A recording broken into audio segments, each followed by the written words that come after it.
복된 주의 우리 오늘 같이 살펴볼 성경 본문 말씀은요. 시편 3편입니다.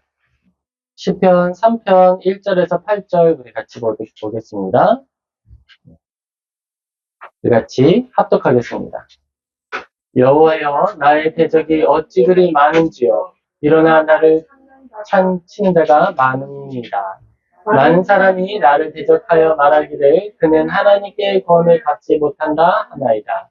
여호와여 주는 나의 방패시요 나의 영광이시요 나의 머리를 드시는 자이십니다. 내가 나의 목소리로 여호와께 부르짖으니 그의 성산에서 응답하시는도다. 내가 누워 자고 깨었으니 여호와께서 나를 붙드심이로다. 천만인이 나를 애워싸 진친다 하여도 나는 두려워하지 아니하리이다. 여호와여 일어나소서. 나의 하나님이여 나를 구원하소서. 주께서 나의 모든 원수의 뺨을 치시며 악인의 일을 꺾으셨나이다. 구원은 여호와께 있사오니 주의 복을 주의 백성에게 내리소서. 아멘. 우리 현실에 세워진 믿음의 반석이라는 제목으로 시편 3편 말씀 같이 살펴보겠습니다. 이 세상에는 창조주 하나님을 믿는 많은 사람들이 있습니다. 이 창조주 하나님을 믿는 어떤 사람들은요, 그 아들이 예수 그리스도이심을 믿는 사람들인 거예요. 이 사람들은 창조주 하나님께서 이 피조물, 우리들이죠. 이 피조물을 위해서 당신의 아들을 죽이셨다는 이 사실을 믿습니다. 여러분, 이게 믿어지십니까? 아멘. 아멘이에요. 이 모든 세계, 보이는 것과 보이지 않는 모든 원리가 창조되었다는 것, 이 사실은 최소한 이 세상에 말하는 소위 다수의 원리를 따라서는 믿기 어려운 거예요. 창조주가 있다는 사실을 믿는 것도 사람이 엄청 적습니다.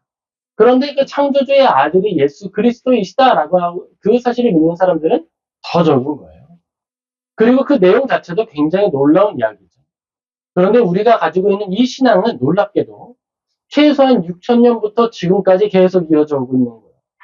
고대 문자 시절로부터 하나님의 말씀으로 인정되어졌던 그 성경이 번역되고 계승되어서 오늘 우리에게까지 전달되었습니다.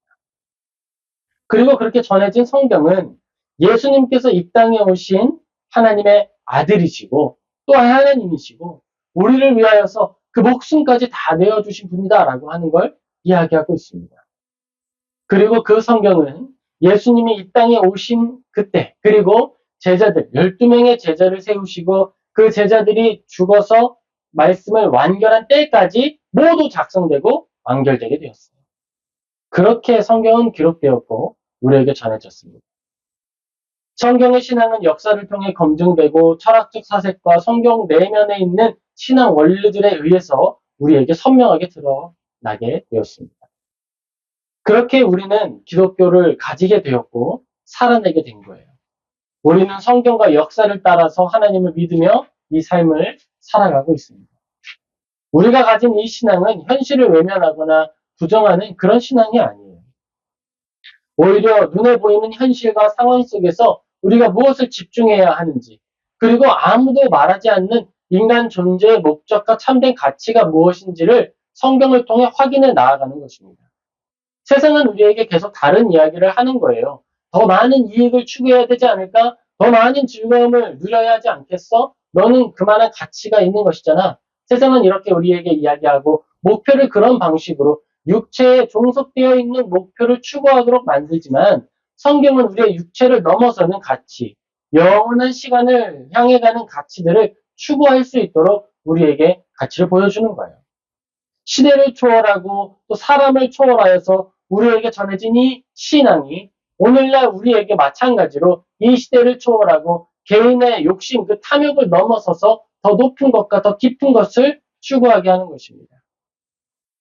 우리가 오늘 이 성경 말씀을 살펴보면서 우리가 나아가야 할 길과 그 유익, 그리고 하나님이 우리에게 주시고자 하는 그 영광을 발견하고 누리는 복된 성도님 되시길 예수님의 이름으로 축복합니다.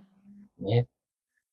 우리가 지금 살아가고 있는 이 시대, 여러분은 무엇을 많이 즐기시고 어떤 매체를 많이 보십니까? 저는 유튜브 많이 봐요. 유튜브 많이 보는데요. 특별히 설거지하면서 침착맨 아저씨를 자주 봅니다. 근데 요즘은 빈도가 좀 줄었어요. 요즘 좀 잘 안 봐요. 네, 요즘 안 보고 있습니다. 셜록 형준이라고 하는 교수님의 채널을 요즘 봐요. 근데 이 두 채널은 너무 재밌는 거예요. 왜냐하면 너무 관점이 다르거든요. 세상을 바라보는 관점이 너무너무 다른 거예요. 침착맨 아저씨는 이 세상을 바라보고 현실을 살아가고 있는데 이 현실을 살아갈 때 약간 삐딱한 시선으로 살아가는 거예요. 그러니까 이런 이야기가 있는데 나 너무 재밌게 봤거든요. 여동생이 나왔어요. 침착맨 아저씨 여동생이 나왔는데 그 여동생이 침착맨하고 막 대화를 하니까 이야기를 하는 거예요. 근데 여동생이 무슨 이야기를 하든지 침착맨은 그걸 애니메이션하고 섞어서 이야기를 막 풀어내는 거예요. 그랬더니 여동생이 이제 화가 나가지고 이렇게 보면서 현실을 살아 이렇게 얘기를 하는 거예요. 그러니까 침착맨 아저씨는 현실을 살고 있지만 현실에 딱 밀착해서 사는 게 아니라 현실과 조금 동떨어진 어느 세계를 살아가고 있는 거예요. 그래서 그 현실과 이상이 좀 떨어져 있는 그 영역이 재미의 요소가 되는 거죠. 근데 우리 셜록 홈즈 교수님은 좀 다릅니다. 그분은 지독한 현실주의자예요. 어떤 사람들과 이제 댓글을 가지고 이야기를 할 때에 이렇게 얘기하는 거예요. 남의 조언 듣지 마세요. 그거 전혀 도움 안 돼요. 이렇게 얘기합니다. 엄청난 현실성에서 이 시대를 바라보고 정말 뭐 총철살인이라고 표현을 하죠. 사람들에게 둥글둥글하게 보이거나 자기 자신을 치장하기 위한 말을 잘 하지 않아요. 맞으면 맞는 거고 아니면 아니다라고 이야기를 합니다. 저렇게 말씀하셔도 되나 싶은 말씀을 하고 이야기를 합니다. 그게 너무 재밌어요. 이 시대, 같은 시대를 살아가고 있는데 두 명의 다른 사람들이 각자의 삶으로 사람들에게 인기를 끌고 많은 주목을 받고 있다라는 거예요. 그러면 우리가 이제 현실의 내용을 봤는데 이제 우리 성경에 있는 내용을 좀 살펴보면서 이야기를 해볼게요. 성경에서는 어떤 사람을 주목할 거냐면 오늘 시편을 기록한 사람 다윗을 주목할 겁니다. 여러분 다윗은 어떤 사람일까요? 다윗은요 오늘에 충실한 사람이에요. 오늘에 충실한 사람. 구글에 다윗 MBTI라고 검색해 보세요. 그러면 뭐라고 나올까요? 다윗은요 ENFP래요. 다윗의 MBTI는 ENFP다. 저하고는 아주 반대의 성향인 사람입니다. 저는 ISTJ예요. 이런 성격의 인물로는 이제 드보라, 사도 요한, 의심 많은 도마 이런 사람들이 있다고 이야기를 합니다. 근데 저는 뭐 사도 요한이면 너무 좋겠지만 도마 정도이지 않을까라는 생각을 해요. 하나님이 저를 인도하실 때 하나님 참 어떻게 보면 피곤하실 수 있겠다라고 생각을 합니다. 돌다리를요 두드려 보는데 보통 여러분 몇 번 두드려 보세요? 저는요 돌다리가 닳아 없어질 때까지 두드리는 사람이에요. 계속 확인하고 묻고 질문하고 그걸 또 하나님께 여쭤보고 모든 것을 확인한 후에 아무것도 문제가 되지 않을 때 그때 걸어갑니다. 다윗은 어떤 사람이냐? 낙관적인 사람이에요. 그리고 낭만적인 사람입니다. 근데 다윗이 가지고 있는 이 낙천성의 근거는요. 자기 자신이 아니다라고 하는 게 중요한 거예요. 다윗의 낙천성은 무엇이 근거였을까요? 다윗은요. 하나님을 근거로 모든 일을 낙관적으로 바라보는 사람이었어요. 물론 그가 걸어가는 인생 여정 속에서 시련과 어려움이 없던 사람이 아닙니다. 그런데도 다윗은요. 하나님이면 족하다라고 생각했던 거예요. 사실 ISTJ의 유형, 이 도마의 유형하고 다윗의 유형하고 이 차이점은 거기에 있는 거예요. 다윗은 하나님의 이름, 그 아름다운 감정, 하나님의 이름과 그 능력 안에 있는 하나님의 영광, 이것이면 모든 게 충족이 되는 거예요. 그런데 도마는요, 뭐가 문제일까요? 하나님의 상처, 그 상처에 내가 손을 넣어봤느냐, 안 넣어봤느냐. 하나님의 옆구리, 예수 그리스도의 옆구리, 거기에 내가 손을 넣어봤냐, 안 넣어봤냐가 중요한 거예요. 이 차이가 있죠. 다윗이 도마한테 이야기할 겁니다. 거기에 손 넣으면 뭐가 달라? 하나님은 살아계시고 하나님이 우리를 사랑하시잖아. 그거면 되잖아. 그렇게 얘기하는 게 다윗이고 도마는 그렇지. 그런데 나는 그래도 손을 넣어봐야 되겠어. 라고 이야기를 하는 거예요. 근데 여러분 그러면 다윗이 가지고 있었던 이 신앙은 이성을 외면하는 신앙이었느냐? 그렇지 않았다는 거예요. 도마가 다윗을 볼 때 이렇게 생각할 수 있습니다. 아우 다윗 저 현실성 없어서 망할 것 같은데 안 망해요. 그리고 또한 다윗은 도마, 의심 많은 사도 중에 한 사람 도마를 바라보며 이야기할 겁니다. 저건 불신자 같은데? 아니에요. 사도예요. 사도 중에 한 사람입니다. 각자의 모습으로 신앙을 추구하고 그 삶의 모습으로 하나님께 영광을 올려드렸던 거예요. 그것이 모두 조화를 이루어서 아름다운 하나님의 나라를 이루어가는 것입니다. 저는 도마의 신앙이고 아내는 다윗의 신앙입니다.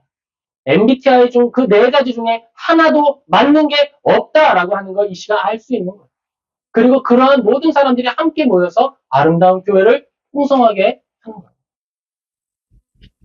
하나님 앞에 우리가 어떤 삶을 살아가느냐, 우리 다윗을 조금 더 살펴보도록 하겠습니다. 시편 3편 1절에서 2절입니다. 합독하겠습니다. 여호와여 나의 대적이 어찌 그리 많은지요. 일어나 나를 치는 자가 많으니이다. 많은 사람이 나를 대적하여 말하기를 그는 하나님께 구원을 받지 못한다 하나이다. 아멘. 다윗이 하나님을 사랑하고 정말 하나님의 그 충만한 감정과 하나님으로부터 오는 영광 그것을 바라보는 것으로 만족하는 사람, 노래하고 찬양하고 들에서도 예배하고 우리가 사는 성에서도 예배하는 사람, 찬양으로 늘 모든 삶을 채워왔던 사람, 그런 사람인데요. 다윗이 현실을 인지하고 있습니다. 누가 사람들이 다윗을 욕하고 다윗을 모욕하고 다윗을 공격하러 할 때에도 하나님이 해주실 거야 하호호호 하면서 저 멀리 들을 뛰놀면서 노래 부르며 살아있지 않았다는 거예요. 오늘을 사는데요. 나를 미워하는 사람이 있다라고 하는 걸 인지하고 있어요. 나의 대적이 어찌 그리 많은지요. 이건 현실이죠. 이건 현실인데 이 현실 앞에서 다윗이 어떻게 행동했느냐가 우리가 바라보는 관점이 되는 거예요. 현실이 있는데 그 현실을 인지하고 있는데 그 현실을 바라보는 상황 속에서 하는 행동은 기도였고 하나님을 찾는 일이었고 찬양하는 일이었습니다. 현실을 인지하고 바라보는 상황 속에서 하나님을 찬양하는 것, 고난의 중심에서 하나님을 높이는 것이 다윗이었습니다. 그것이 우리가 살아가는 삶의 방식인 거예요. 그런데 그것은 감정에 치우친 반응이 아니고 하나님을 향하여 서는 성도의 반응이 되는 것입니다. 누구에게만 해당되는 것이 아니라 우리에게 주어진 영광의 여정, 영광의 선택권이다라는 것입니다. 다윗은 왕이 되기 위해서 성숙의 길을 걸어갔습니다. 다윗이 왕이 될 때 아무 준비 없이 왕이 된 게 아니에요. 사무엘이 찾아와서 기름을 부어줍니다. 그리고 나서 다윗은 도망자가 되었어요. 왕이 된 후에는 어땠을까요? 다윗은 왕이 된 후에도요, 원수들의 공격과 사람들의 모욕, 이것들을 끊임없이 감당해야 했던 사람이었어요. 왕으로서 준비되는 과정이기 때문에 고난이 찾아왔고, 이제 왕이 되었으니까 고난이 그쳤다가 아니고, 왕이 되는 과정에서도 고난이 있었고, 왕이 된 후에도 고난이 찾아왔습니다. 하나님이 다윗을 싫어하고, 하나님이 다윗을 공격하고, 하나님께 구원받지 못했기 때문에 고난을 찾아온 것이 아니라, 하나님이 다윗을 사랑하셨고, 하나님이 다윗을 높이길 원하셨고, 하나님이 다윗을 통해 이루실 일이 있었기 때문에 다윗의 삶에 고난이 찾아온 거예요. 다윗 옆에서 있는 사람들 중에 어떤 사람들은 다윗이 구원 못 받았다고 이야기하는 사람들도 있었어요. 하지만 그럼에도 불구하고 다윗은 하나님을 찾아가서 하나님을 찾습니다. 그리스도인이 가지는 신앙의 낙관성이 있어요. 그리스도인은 우리의 삶을 바라볼 때 낙관적으로 바라보는 거예요. 그런데 이 낙관적인 것은요, 현실 도피적인 낙천주의가 아닙니다. 현실 도피하면 안 되는 거예요. 우리는 현실을 아주 냉혹하게 바라보는 사람들이에요. 아주 냉혹하게. 그리고 아주 냉철하게 이해하는 사람들입니다. 그런데 그 반응에 있어서는 따뜻한 사람들이에요. 죽으면 죽으리라 라고 하는 이 표현이 다윗에게는 정말 감정이 충만하게 담긴 정말 꿀송이에 꿀이 가득 담겨 있는 것처럼 정말 꿀로 가득한 꿀떡을 먹는 것과 같은 달콤함이 머금어진 표현이라면 우리들, 이성을 가지고 있는 사람들에게는 죽으면 죽는다라고 하는 이 표현은 냉철한 현실을 바라보면서 뜨겁게 반응하기를 결단하는 결단, 그 의지의 고백이 되는 거예요. 나는 죽을 수 있어. 하지만 나는 사랑으로 반응하겠다. 라고 하는 것을 죽으면 죽으리다 라고 하는 표현으로 고백하게 되는 거예요. 우리가 다윗을 생각하면 다윗이 법궤 앞에서 속옷만 입고 춤췄던 시간을, 그 사건을 생각하게 됩니다. 아주 대표적인 사건이죠. 다윗이 어떤 왕인가 하는 것입니다. 우리가 다윗의 그 모습을 한번 생각하고 상상하면서 생각해 봅시다. 어떤 감정이었을까요, 다윗이?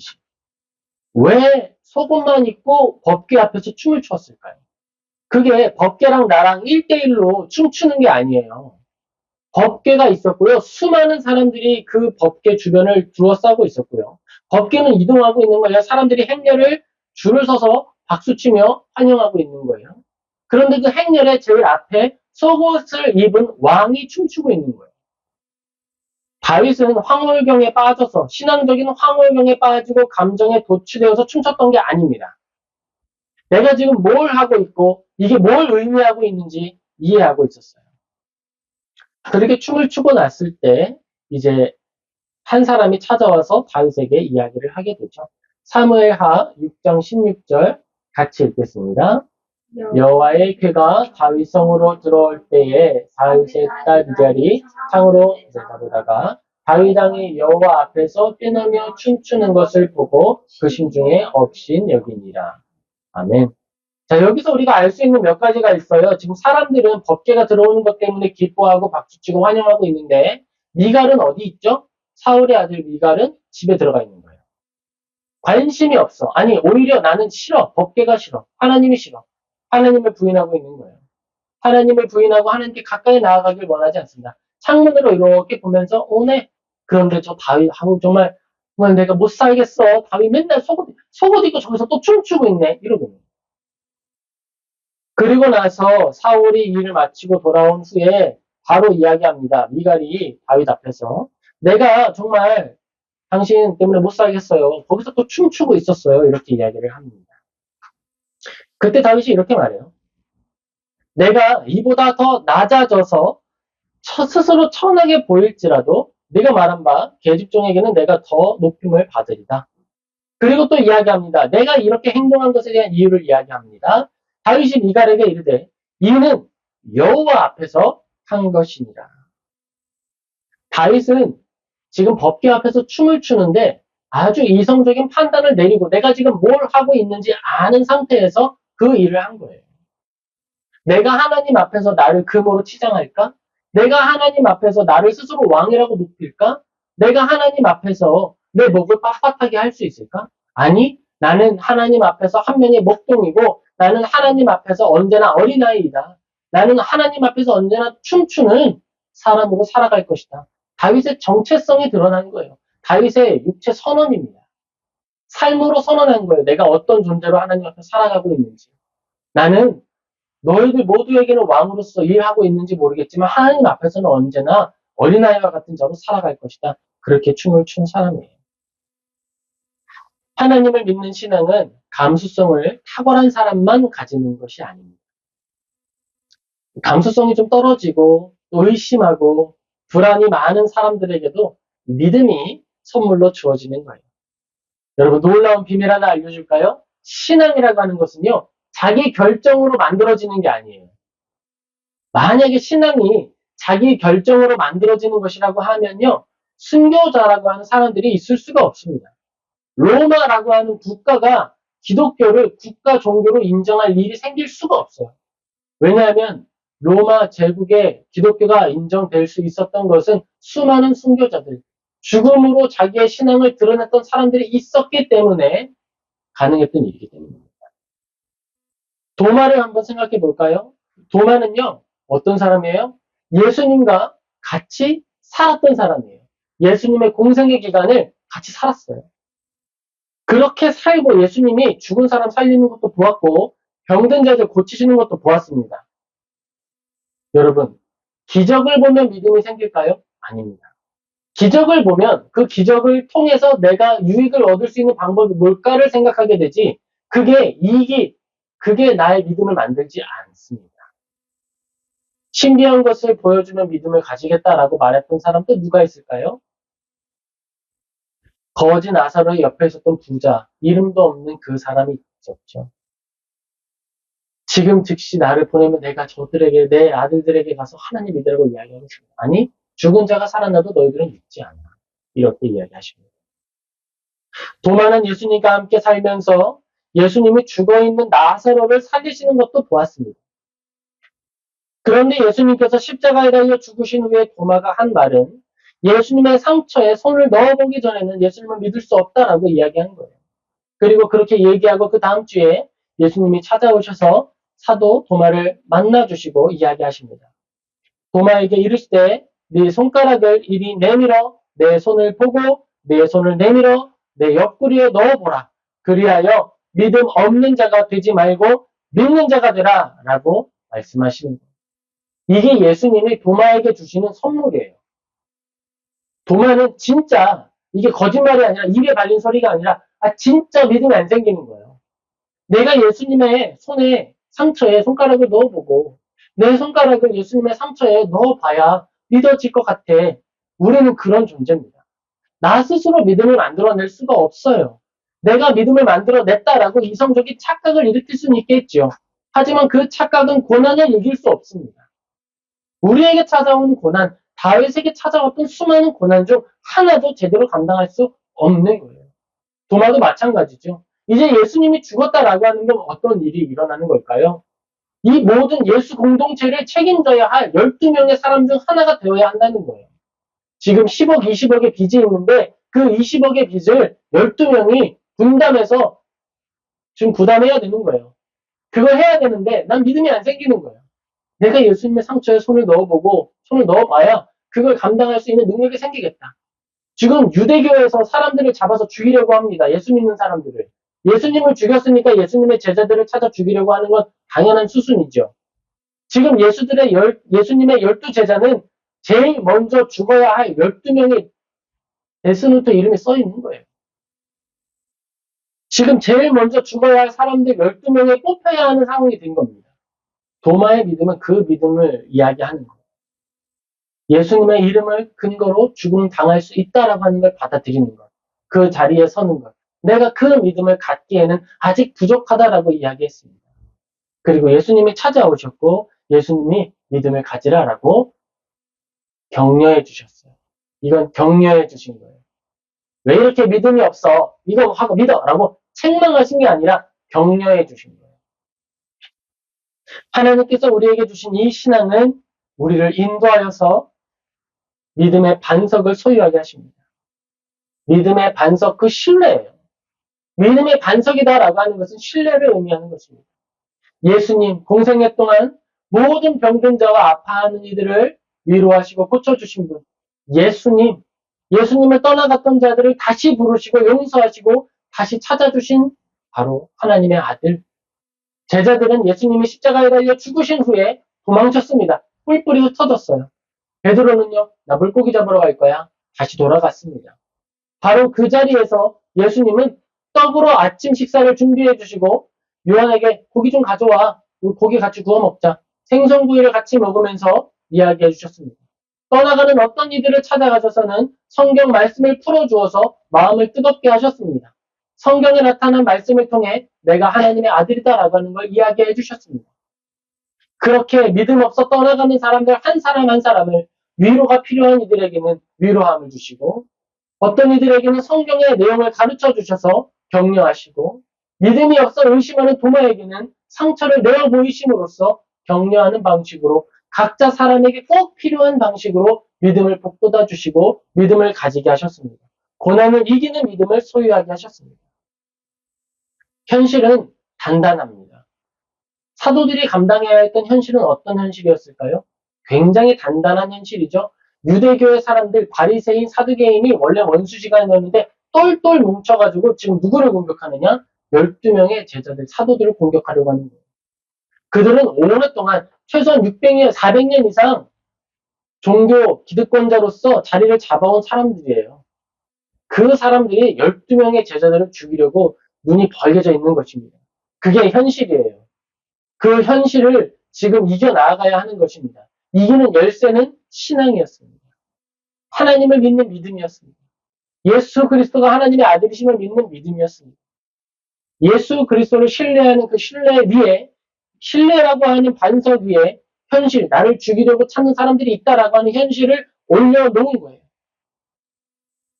그렇게 현실은 신뢰 위에서 하나씩 하나씩 해결돼 갔습니다. 우리가 온몸으로 현실을 부딪히게 됐을 때 어떤 걸 보통 생각하게 될까요? 계란으로 바위치기라는 이야기를 하죠. 우리의 몸은 계란이고 현실은 바위 같은 거예요. 계란이 날아가서 바위에 부딪히면 어떻게 되나요? 계란이 깨지죠. 그게 우리가 알고 있는 경험이에요. 그런데 성경은 이야기하는 것입니다.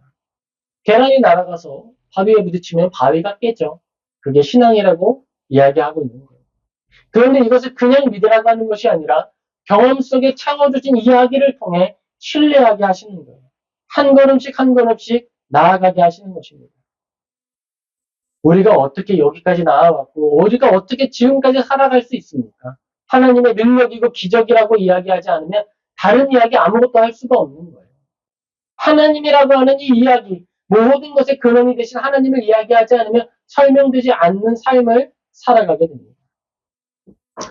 다윗은 자기가 가지고 있는 왕의 직분, 이 왕의 직분보다 하나님의 그 이름이 더 컸던 거예요. 왜냐하면 하나님의 능력과 이름이 아니면 다윗은 왕이 되기는커녕 오늘까지 살아있을 수도 없었어요. 사울 왕에게 죽을 뻔한 것이 몇 번이고 전쟁에서 죽을 뻔한 위기를 넘긴 것이 몇 번이고 다윗이 살아갔던 어린 시절에는 가족 중에 한 사람으로 정당하게 계수되지도 못했어요. 그런 삶을 살았던 사람이 다윗이었습니다. 하나님이 그를 찾으셨고 하나님이 그를 성숙시키셨고 그를 지탱하셨고 왕이 되게 하셨습니다. 그러니까 내가 왕이 된 것보다 하나님 살아계신 게 더 소중하고 중요하고 현실적인 문제가 되었던 거예요. 그런 다윗에게 고통의 시간이 찾아왔습니다. 그때에 다윗이 하나님을 찾는 건 감정적인 행동이 아니라 이성적인 행동이 되는 거예요. 왜냐하면 신뢰를 바탕으로 행동하기 때문이죠. 우리가 대출을 받을 때 은행에서 요구하는 게 있어요. 뭘 요구할까요? 담보를 요구합니다. 이 담보라고 하는 건 이 사람이 빚을 못 갚아도 내가 이 물건을 소유하고 있으면 이 빚을 갚은 거나 상관없다라고 하는 걸 말하는 거예요. 보통 담보물은 70%까지 대출을 해주더라고요. 그런데 우리가 내가 가지고 있는 이걸 가지고 담보를 할 수 있을까요? 경험적으로 불가능하죠. 경험적으로. 그런데 우리가 반고흐의 실 작품을 담보로 한다면 어떻게 될까요? 받아주죠. 경험이 쌓여 있으니까. 이것으로 충분히 금전적 가치를 만들 수 있다는 경험이 있기 때문에 담보의 가치로서 받아들여지는 거예요. 마찬가지예요. 우리가 하나님을 신뢰하는 것, 다윗이 하나님을 바라본 것, 고난 중에도 하나님을 의지한 것은 경험적으로 하나님이 진실로 신뢰할 만한 분이다라고 하는 걸 알았기 때문에 선택할 수 있었던 거예요.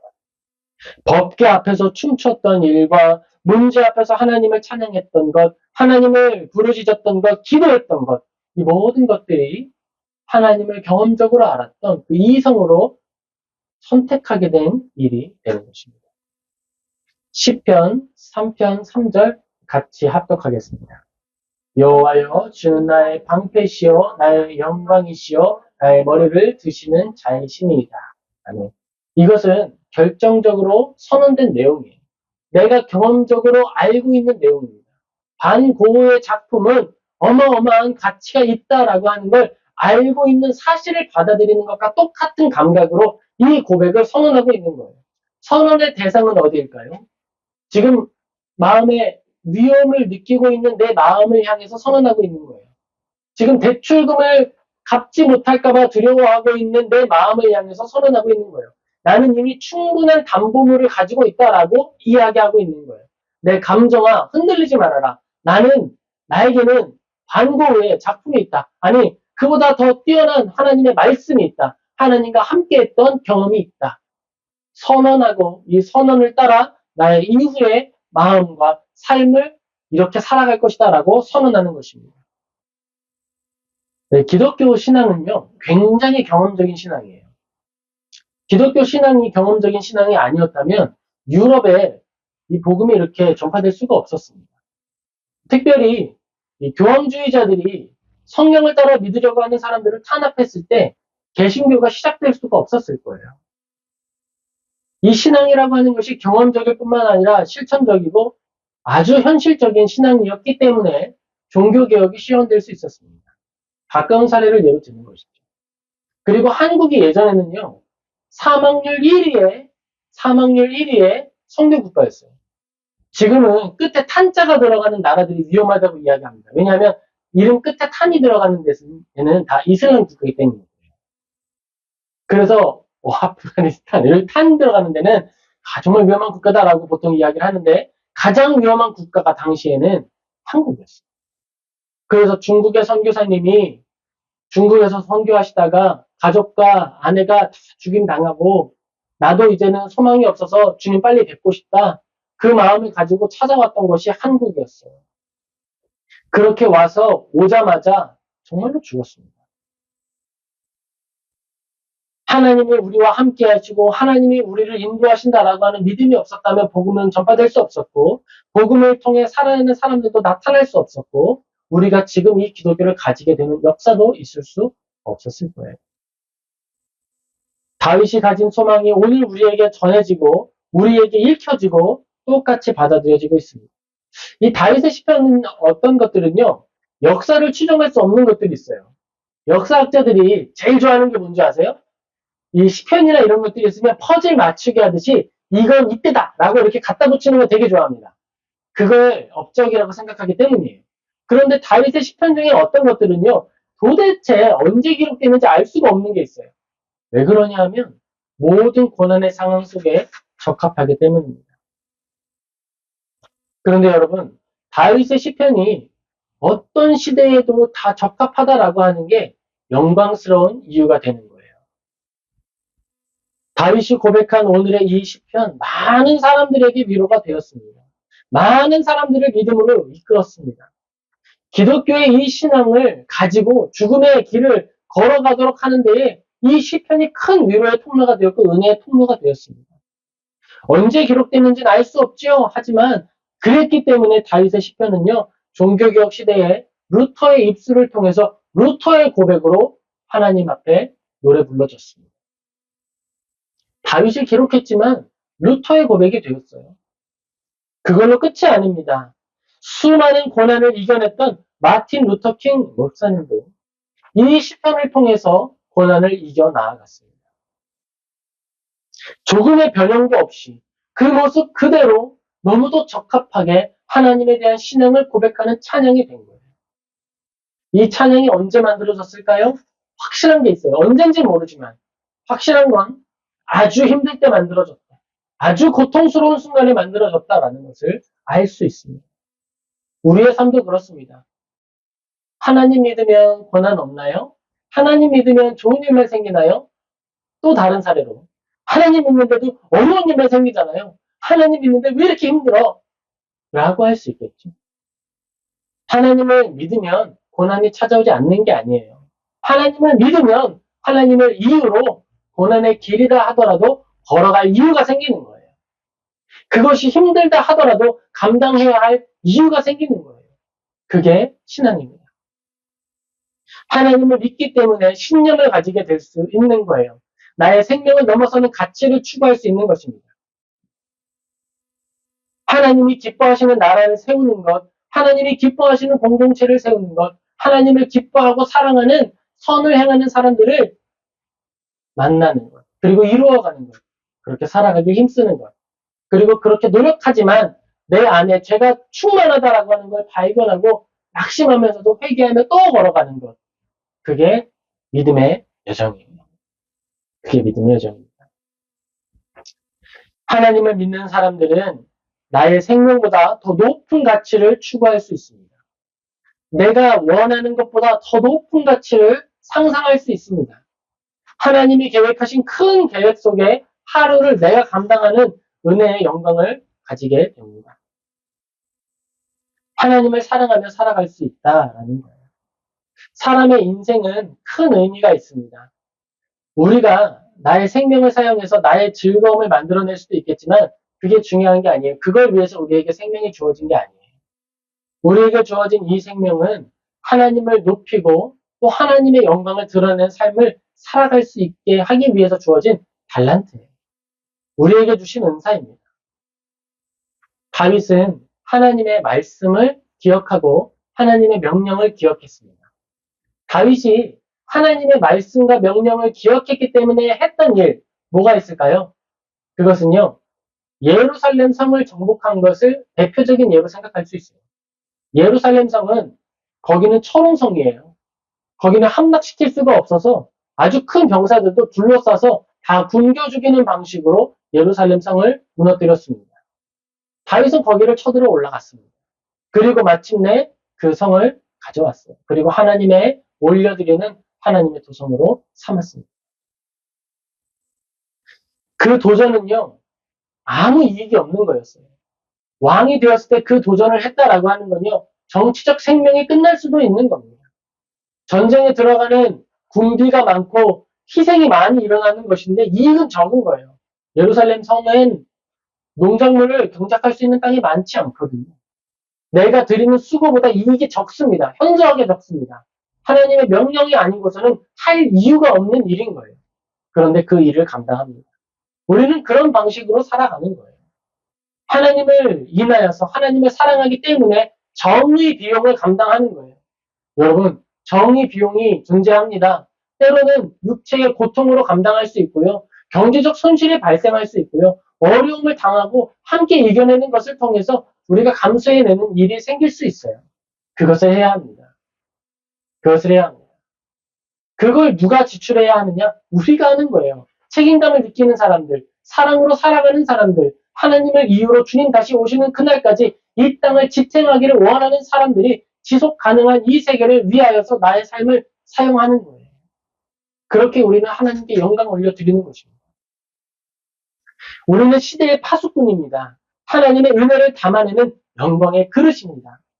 당하지 않아도 되는 고난을 기꺼이 감당하는 것을 통해 우리 삶의 고난을 담아내는 거예요. 영광을 담아내는 거예요.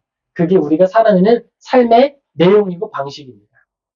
우리가 이런 방식으로 살기를 힘쓰기를 예수님의 이름으로 축복합니다. 우리 말씀을 돌아보며 몇 가지 교훈을 우리 삶에 새기겠습니다. 먼저 우리가 기억해야 할 것은요. 기독교의 신앙은 현실을 외면하지 않는다라는 거예요. 오히려 우리는 냉철하게 현실을 분석하고 이 현실 속에서 꼭 해야 하지만 아무도 하지 않는 일이 무엇인지를 분별해야 할 필요가 있습니다. 그리고 내가 가진 은사와 재능과 능력 안에서 기꺼이 정의 비용과 하나님을 사랑하는 사랑의 비용, 그 수고를 감당하는 우리들이 되어야겠습니다.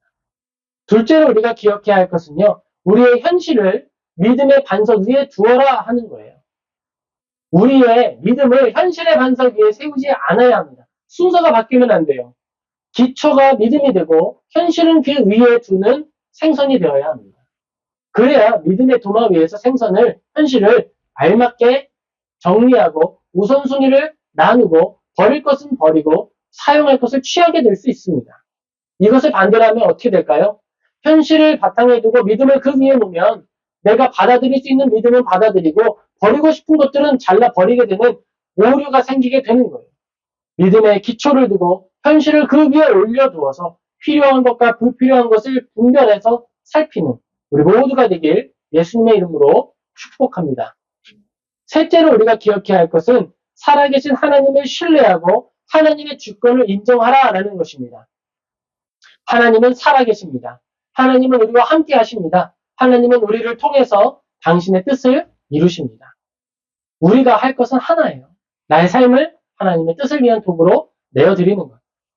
이 방식으로 하나님의 영광에 참여하고 영광스러운 잔치에 초대받고 또 하나님께 착하고 충성된 종이다라고 하는 칭찬 듣는 저와 모든 성도님 되시길 예수님의 이름으로 축복합니다. 아멘. 기도하겠습니다.